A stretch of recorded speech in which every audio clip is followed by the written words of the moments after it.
Welcome to the Impact Room, brought to you by Douglas Jackson, who help you hire more impactful, diverse leaders who stay for longer and are more successful. The Impact Room is a business, CX and leadership podcast where exceptional, diverse and impactful leadership and wisdom is shared. We dive deep into pressing topics that impact your customer-led business, featuring interviews with CEOs, COOs, Chief Customer, Chief People Officers, directors, influential leaders and subject matter experts who share their lived experiences, top tips, thoughts, advice and industry trends to help elevate existing and future talent. So let's dive into our next episode, and please don't forget to like, subscribe or share if you enjoy this content. Thank you.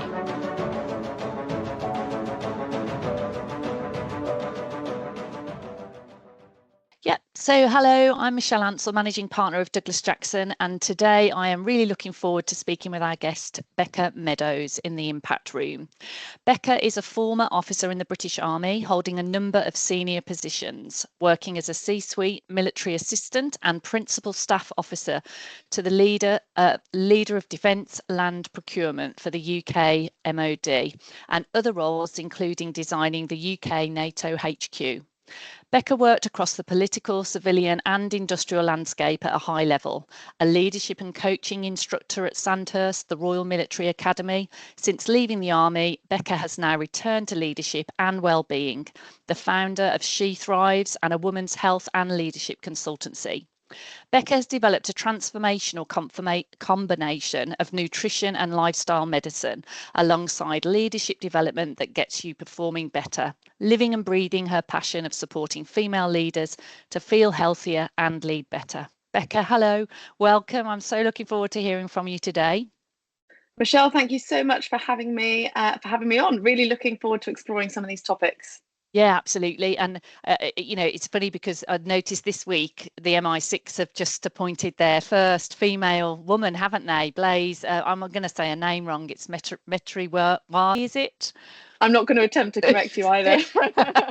Well, it's fantastic news anyway, and I believe the short list was quite well balanced Yes. for the role. Excellent. I'm really looking forward to hearing what you're saying. Let's go. So Becca, you served as a female officer, as we discussed, in the British Army on a number of high-level and C-suite initiatives. You were the primary officer support for the head of land procurement for the UK Defence. So what I can imagine, it's quite a high pressure environment, and an environment that of course comes with a significant training regime. What did it teach you about resilience and leading with calm? I think that's a really interesting question. And there's two aspects there, Michelle, that I want to bring out: the resilience bit, and therefore the ability to then lead with calm. And I think it's something that actually has been apparent throughout all of my jobs in the Army, not just necessarily the ones that you mentioned that were kind of particularly high pressured, is that people have this wrong idea about resilience. They think resilience is a character trait, and they think you're born with it or without it, like the color of your eyes. But actually, working in high pressure environments and training individuals to be leaders in the Army confirmed to me that resilience absolutely is a skill. It's something that we can learn. It's something that can be trained. It's a set of behaviors that we can practice till they become more normal. But also conversely, it's something that can wane and can be reduced if we don't practice those behaviors. Right. So I think it's important to think about resilience as something we practice that can grow, but also that can wane. And then that leads me on to the second part, is that the ability to stay calm, and that's something we talk about a lot in military leadership, is that so much can be going on around us. But as that military leader, you have to be able to kind of hold your calm and assess all of that information. And I think about this in terms of kind of our capacity to manage multiple stressors. And you've probably heard, Michelle, of the analogy before about our capacity for stress almost being like a bucket. And the stress is the water inside the bucket. And you've got stresses coming in and you've got the tap at the bottom.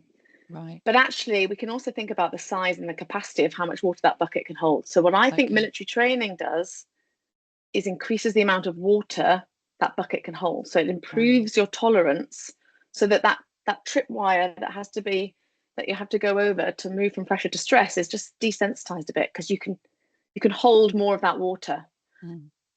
But equally, what I think we could have focused more on in military training is knowing when you need to open that tap at the bottom to let some of that out, to allow space for more to come in. And that comes from self-awareness. So, resilience, capacity to stay calm, self-awareness, they're so inextricably linked. That's very interesting. And I understand about the resilience being able to be taught and learned, but I don't think I fully appreciated that how it wanes, and how if people don't take care of that, they can lose that. I suppose that skill, fundamentally, which I'm sure I look forward to sort of getting into in a little bit more. But I mean, can you touch a little bit more on that? I mean, I suppose how would somebody recognize that perhaps that ability is starting to move away? That's good point. What would be the indicators and warnings that resilience was starting to wane? I think it's often quite difficult for you actually to be able to identify that yourself, because we have, especially at high levels of leadership, we have lots of coping mechanisms and masking strategies to make it appear to everybody that we're completely fine. So I think a lot of the indicators and warnings that your resilience has been compromised often come outside of the workplace. They're often at home, or they're often in your non-professional life, because that's where you let your guard down. So it's where you start to be more snappy with people. It's where you can't quite manage, the kids start shouting at you or playing up, and you respond to it in a very different way that you feel like you would normally do it. Or you feel like some of your close relationships are becoming kind of slightly strained. For me, that's normally an indicator that I'm lacking that self-awareness to know, what, I need to do something a little bit different here, because all my energy will always go into keeping up that leadership presence at work. So it's looking at what else is going on outside of work. Really interesting. Thank you. So why the Army for you? What did it take for you to achieve the level and the rank that you did? And what, in hindsight, do you think that you would have done differently, given what you know today? So let's start at the beginning. So I went to an all-girls school. I had no military in my family. If anything, my grandparents and great-grandparents were conscientious objectors, and my great-grandfather was imprisoned and force-fed during the Second World War. So there was not a strong military history in my family at all. We had a careers open day at school, and for some reason the Army were invited along. I was the first person in the 200-year history of the school to join the Army, and it all was because there was that stand on that careers evening, and in my head I was going to be a spy. I was going to join the military. I was going to join the intelligence corps. I was going to speak 5 different languages, and that was the route I saw. It turned out that French A-level was actually quite hard, so I quickly changed that plan. I ended up getting a scholarship into the Army as an officer when I was 16. And they sponsored me through school and partially through university. So I went to uni, got a degree in philosophy and theology, and then went to Sandhurst pretty much straight after uni. And I'm going to come back to why that's relevant, because that's something I think I would actually have changed. And then nearly 15 years in the Army, feeling like I had to really prove my worth, not just in every different job, but almost every different meeting, every different environment that I found myself in. Changing jobs every 2 years, so having to get used to change, not just in geography, but in your job role. What is expected of you? Fitting in and leading new teams quite quickly. And I guess I sacrificed a lot of my authenticity in that process, because I was so desperate to prove my worth that I hid a lot of my vulnerabilities. And it's only now that I look back and think how essential vulnerability is to authenticity, is that maybe I would have managed some of those leadership situations, my leadership persona, maybe I would have done that slightly differently. And then equally, in a less ethereal, kind of more physical aspect, I would have slowed down. There's this huge rush, isn't there, when leaving school, going to uni to go get a career. And I wish someone had said to me, slow down. It doesn't matter if you go to Sandhurst this year. It doesn't matter if you go next year. Go see the world. Go try something completely different. That career will still be there next year. So feeling comfortable taking time feeling comfortable taking time at each level of seniority rather than rushing to kind of get promoted to the next level. We assume each rank is going to bring greater success and greater reward and is going to make us happier. And we strive, both civilian and military, we strive for greater responsibility and a bigger title. But I just wonder if there was less pressure to progress, we could actually settle in and really enjoy the moments and the opportunity that maybe a lower position affords you. Such interesting things there. And I think even as you say, enjoying that journey. And I think the pressures that you've described, in terms of being on your inability to be an authentic, vulnerable leader, I think that's true in all spaces, isn't it? When people get their first promotion and then promotion, that there's this intense pressure, isn't there, that you have to know it all, that you have to be seen to be, I suppose, unflappable, and you've got all the answers. So again, how can we as leaders be better at that, would you say, before, because you do tend to get to a stage in life where you look back and go, actually I don't need all the answers. But how do we help our young leaders, and certainly those coming through, and certainly the ones that we lose mid management perhaps, because of they're unable to sort of get to this, I suppose, position of vulnerability, authenticity, where they can enjoy it a little more? How do you think we can help those individuals or improve that?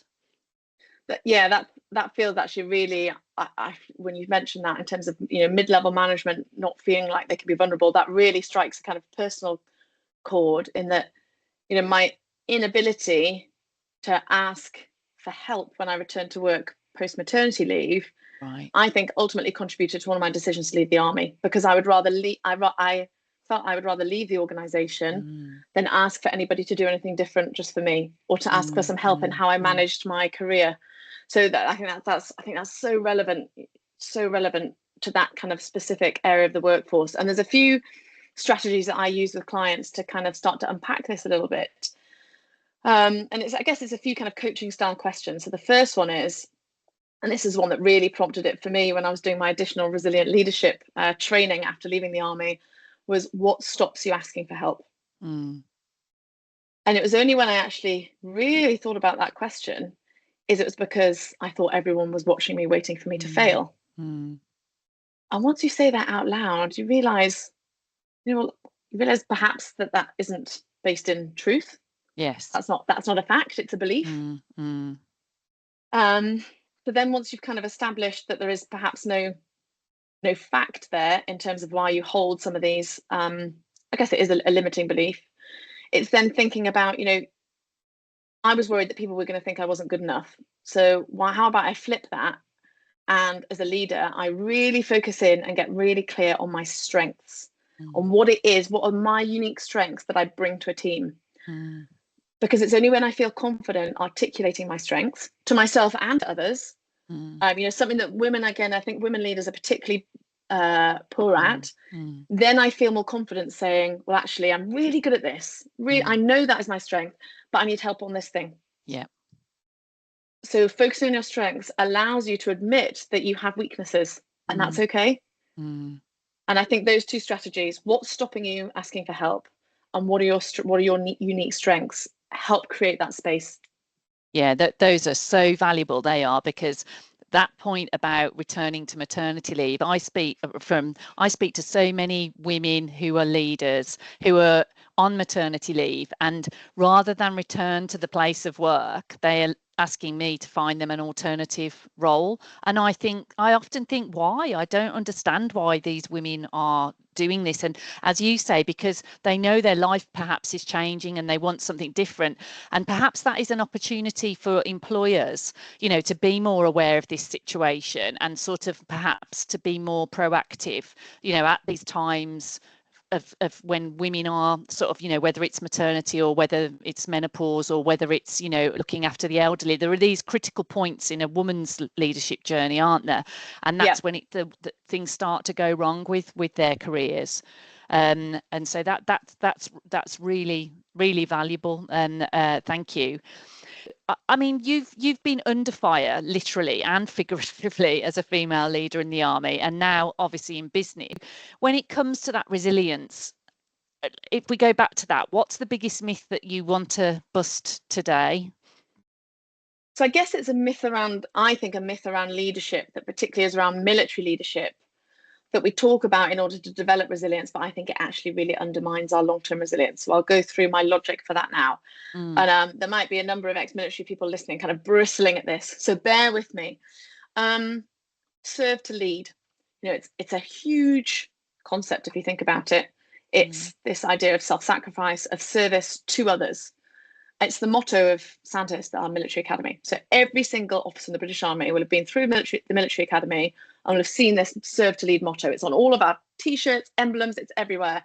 And it is, our entire ethos as to what it is to be a leader in the army kind of is shaped around that. And in some of the instances that you mentioned, when you are literally under fire, when you are in a high pressure, high risk to life environment, the leader has to put self-sacrifice and has to serve to lead. That is an imperative. But I want to dispel the idea that putting everybody else first all the time makes you a resilient leader. Because it doesn't. It absolutely reduces your resilience.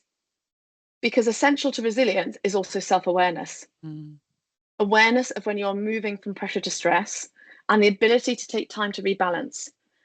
And if we are always serving others, always putting ourselves last, and again, remember, women don't just do this in the leadership role in work, they are potentially also doing this in their leadership role that they have outside of work. You reach burnout, and then you can't serve anybody. So I think it's becoming aware of this personally, this idea that sometimes, of course, there's self-sacrifice, of course there is service, but we can't do that all the time continuously to the detriment of ourselves.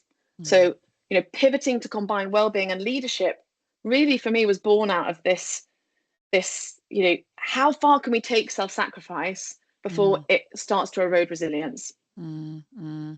Yeah, again, really important. And I don't know how we can change this, because it's so ingrained in society, isn't it? And so many hundreds of years, and it goes back to the roles that are expected of man and woman and all of these things, isn't it? I mean, how can we as a society, as individuals, as employers, try and redress that balance then, do you think? So I think a lot of if we kind of take it back to being not just a service versus self balance, if we take it back in terms of, you mentioned gender roles, I think we have to take that all the way back to almost that first day in hospital where a woman has a child, and traditionally in a heterosexual couple, the husband is sent home. That dynamic then sets up this huge imbalance, both domestic on a micro scale, domestically in the household, but on a macro social scale, that somehow the woman has to take on therefore all of this extra stuff that surrounds child rearing, but the man is not an essential, or the partner is not an essential part of that. So if we're wanting to allow women to think about how they don't self-sacrifice all the time, how they are allowed time to address their pressure to stress and have time to rebalance, then we have to think about what we can change socially about our perception of men and women. And I think so much comes back to parental leave, maternity pay, paternity pay, because that's where you see that imbalance start. Because it just makes it when a woman or whoever has born the child is going to go back to work, they often go, oh well, I'll just go back part-time because it makes more sense, because my partner is the main earner. Yeah. And then we get the financial motherhood penalty, and you see the earnings of mothers. You'll have seen the graph. Yeah. It's kind of everyone's on a trajectory going up and up and up, and then suddenly people have children, and the person who bears the child, their earning never regains. Yeah. But a man's or the non-childbearing partner continues upwards. So we talk about kind of supporting both genders in the workplace, we talk about how we support women as leaders. We've got to strip it all the way back to some of those basic fundamentals. Yeah, excellent points. So sort of moving forwards a little to now, you as a women's health and leadership consultant, founder of She Thrives, and with your company, Becca Meadows Nutrition, you're leaning into this nutrition, lifestyle and leadership. So why are those three elements important? So for me, when I think about physical well-being, there's kind of four pillars. It's nutrition, it's sleep, it's movement, and it's stress management. And in my head, I kind of perhaps work in diagrams, and I can see this kind of almost like a Lencioni style kind of, the hierarchy. Thinking about hierarchy of needs. Lencioni is something slightly different. That's vulnerability-based trust. Thinking about hierarchy of needs, we've got a pyramid there. I see physical well-being kind of glowing, shouting out to me as this foundation of this pyramid to peak performance. But what I kind of experienced, particularly when I was really privileged to work in that C-suite kind of political environment, was that the more senior people got, the more that bottom level was completely forgotten and eroded. And the more stress, the more we're expecting that clarity of judgment to make big calls, the more people are reaching for the coffee, the less sleep people are having, the less people are moving their body. And for some reason, leadership, increased responsibility means we've disassociated this foundation of well-being. And it was seeing that right before my eyes, and then seeing, I think, how it particularly impacts women leaders at those critical junctures in their career, and seeing the value that really cementing that strong physical well-being as a foundation can be to optimizing the rest of that performance pyramid. And I can almost see it in my head like a neon flashing light at the bottom. So that's, for me, it's my experience of seeing people push that to the wayside at the time that they really need it most, has made me realize that we've got to really rethink what we perceive successful leadership to look like.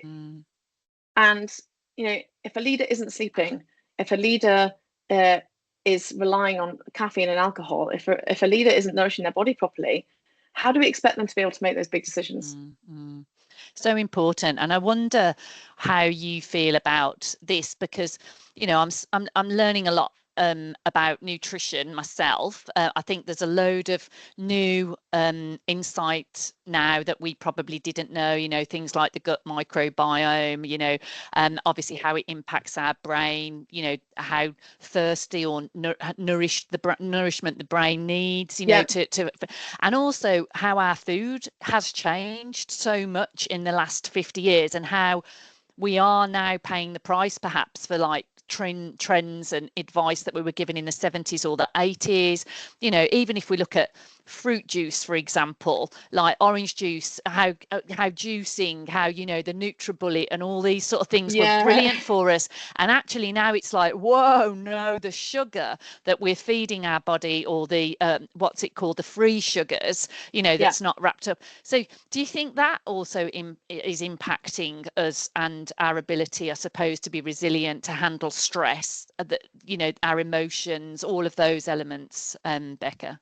100%. There is so much research clearly showing an association between quality dietary intake, so what we're eating, our mood, our energy, our hormone levels, our capacity to manage stress, our neurotransmitters that control our mood, such as serotonin, the big one that most people have heard of, is made from protein. It's made from amino acids. So if you're not taking in all of those ingredients that are needed to make the chemicals in our body, then our body can't make those chemicals. I think people think of nutrition as being kind of slightly woo-woo and a nice to have. It actually comes down to chemistry. It's really basic chemistry and maths. There's a certain amount of demand for certain chemicals to go on in our body to optimize certain processes. And if that supply, which is coming from the food we eat, isn't there, then that's going to compromise production. And we know that when we think of a production line, we know that. But then when we look at our body, for some reason, we disassociate what we eat with how we feel. And I find that fascinating. And maybe it's to do with, like you say, the message has become so mixed and so caught up in consumerism and trying to sell us the next fad. that I think people have just kind of, there's so much noise out there, they don't know what to believe, so they've almost just kind of disassociated from it. Yeah, absolutely. It's such an interesting point, and as you say, there's just so much there's so much noise, and we're being marketed to so much, aren't we? It's hard to know what is truth. Just going back to your point about, you know, when we're always focused on our negative points as well, which was a point I meant to make earlier and lost my track. But you know, it's like I speak to so many leaders, you know, that they focus on all the negative, the things they don't have, but actually, as you say, it's looking at what we do have. And when we are feeling pretty down or low or crappy, or we've had a bad day, that's the time when we do reach for the crisp, or you go to the takeaway, or like you say, a glass of wine, or the Munster drink, or the Red Bull, or coffee, or whatever. You know, it's like, I just need a pick me up, isn't it? And that's when we're at our worst, that's when we sort of don't help ourselves the most, do we? I know, and you know, the irony is that actually, you know, when we feel low in energy, we reach for caffeine, and when we reach for sugar, it's going to give us a really big sugar high, but probably, as you know, Michelle, then we get this big reactive sugar crash, which makes us feel worse, and then we just end up on this perpetual roller coaster. And then we start to give ourselves this kind of, we take on that identity of, oh, I'm just the type of person that's always exhausted. No, you're not. You know, you have the ability to change that, and that is directly influenced by the chemicals, the food, the nutrients that you're consuming. Such an opportunity. You know, I feel like it's such a missed opportunity. Just to feel happier in yourself, even if it's nothing about being a better leader, just to feel happier. Yeah, definitely. And so why women, Becca? Because obviously, I mean, you're a woman yourself, and I've talked to, we've talked to some of your own story already, but men would clearly, it seems, also benefit from your approach. But do you believe men and women deal with leadership and the demands of leadership differently? So I guess it depends. It depends how optimistic I'm feeling about the landscape of leadership. So it depends what day you catch me on, as to how I would answer this. Maybe I'm being slightly more pessimistic today. And I will also be slightly biased in my views, because I was in such a masculine environment for such a long period of time. So, you know, feel free to come back and challenge. Leadership has been kind of a masculine paradigm in the West for millennia, I would say. And I would say that leadership is actually still perceived as predominantly masculine, and that I'm going to back that up with some research. I think we can be fooled in small, isolated, kind of forward-leaning environments. You know, certain industries tends to be the lower paid industries, and perhaps certain countries, that gender in leadership, we're in 2025, gender is irrelevant. We've moved beyond that. We're all about authentic leadership, people to show up as their authentic selves, regardless of gender. You know, and I absolutely would hope that is where we were. But I don't know, Michelle, if you've heard of a study called, I think it's Cantar Republic who commissioned it, the Reykjavik Index. Okay, no. That is a really interesting document. I think it's been going for about 7 or 8 years now. It goes out and it surveys all the G7 countries every year, and it asks people how suitable people perceive women to be as leaders. So it gives you an idea of if people think men are better leaders or women are better leaders. And I appreciate I've kind of simplified that into two genders. And I appreciate that's not the case. That's not the case. And interestingly, you would assume that the perception of women in leadership would every year be increasing. Yeah. But it's not. It's actually regressing.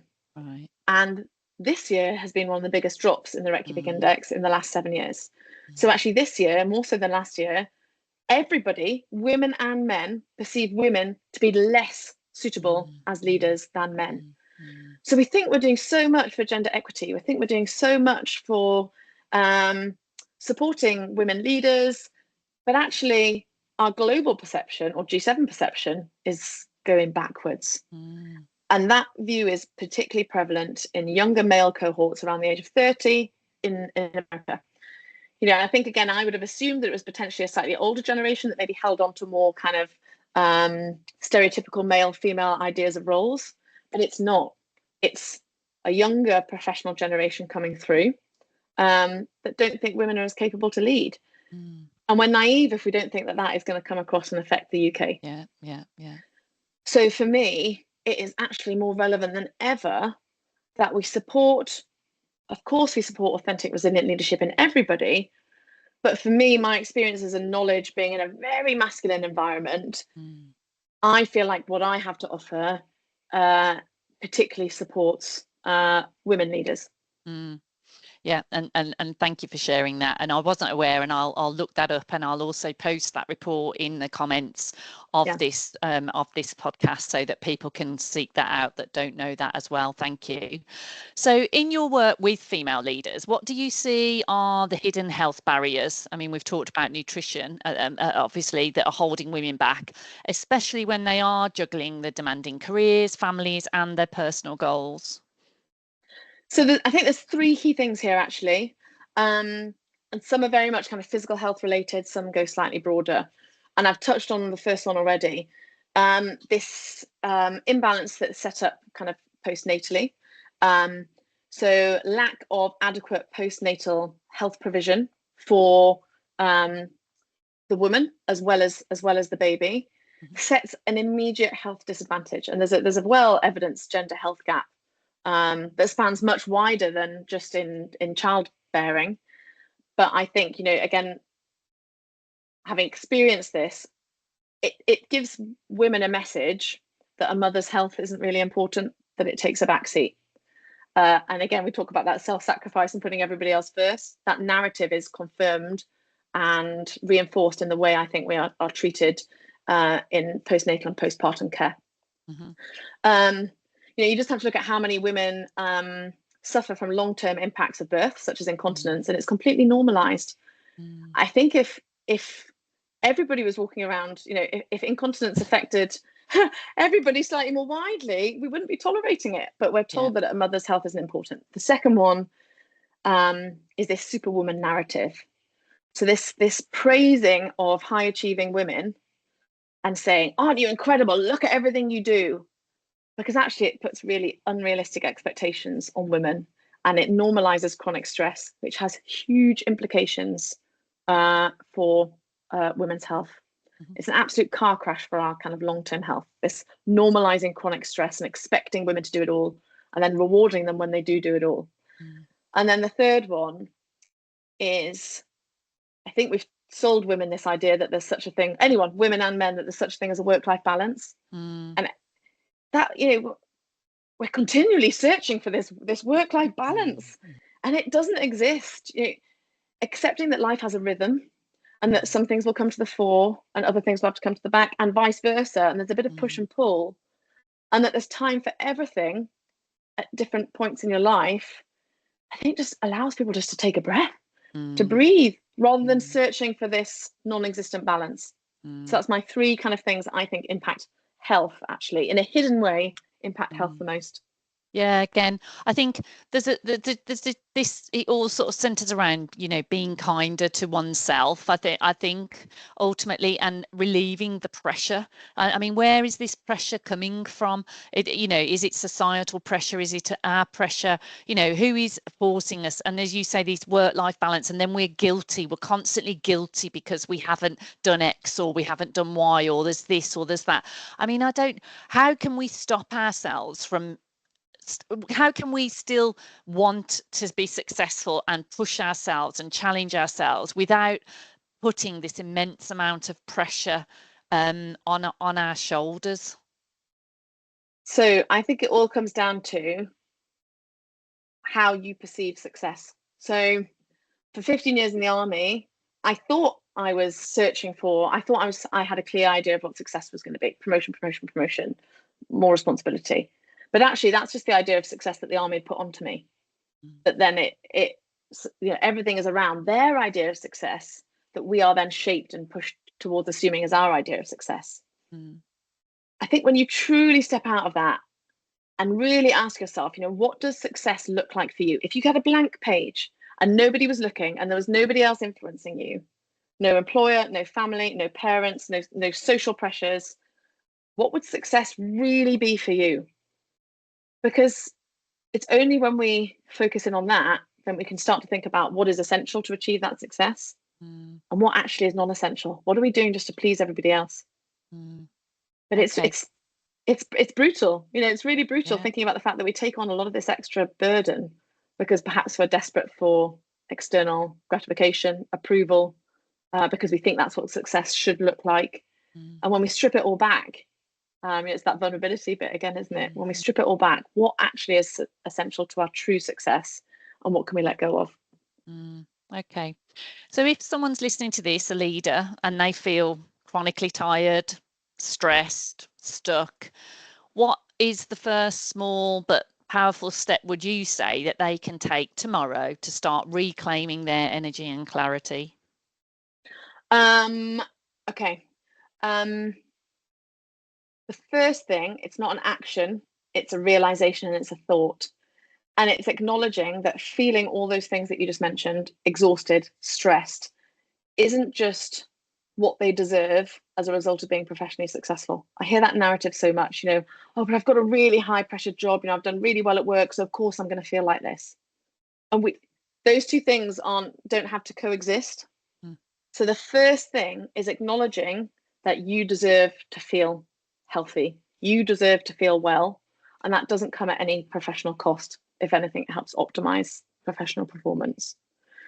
And that gives you agency to then feel like you can start to change. But you've got to have that mindset shift before you start to necessarily kind of focus on, what's going on your plate. The next thing I would then encourage people to go do is have a really good night's sleep. It's so fundamental, and it's something we all sacrifice for various reasons. But we can only really make clear decisions. We can only really think clearly about what we want to eat. We have greater capacity for stress. We have more inclination to want to move our body after we've had some sleep. So it sounds so basic, doesn't it? But understand that you deserve to feel healthy. It's not a cost. You're not having to sacrifice your health.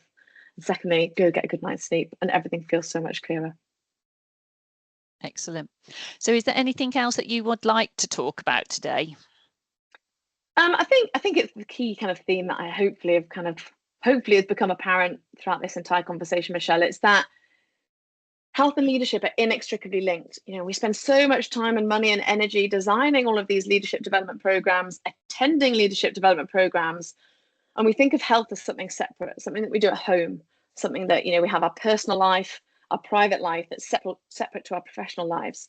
There's no such thing as two separate lives. We are one person living one life. And this dualism of this idea of a work life and a home life means we sacrifice our health. So it's understanding that we need to bring together this idea of health, this idea of how we perform, so that we can really optimize our performance and resilience, which not only improves how we show up at work, but also improves the energy that we have to invest in all of our personal relationships, the things that really, really matter to us. That's probably kind of my key point, really. Excellent. Well, it's been fantastic listening and hearing from you, Becca. So thank you so much. And of course, I'll be sharing all of the links to contact you and your company. If for anybody that's individually interested, I know you also do business and group and leadership sort of events. And I would recommend anybody that's interested in this and their own, and as well as their employee wellbeing, really to get in touch. So really, thank you so much. Yeah, it's been great. Thank you, Becca. Thanks, Michelle. Lovely to speak to you.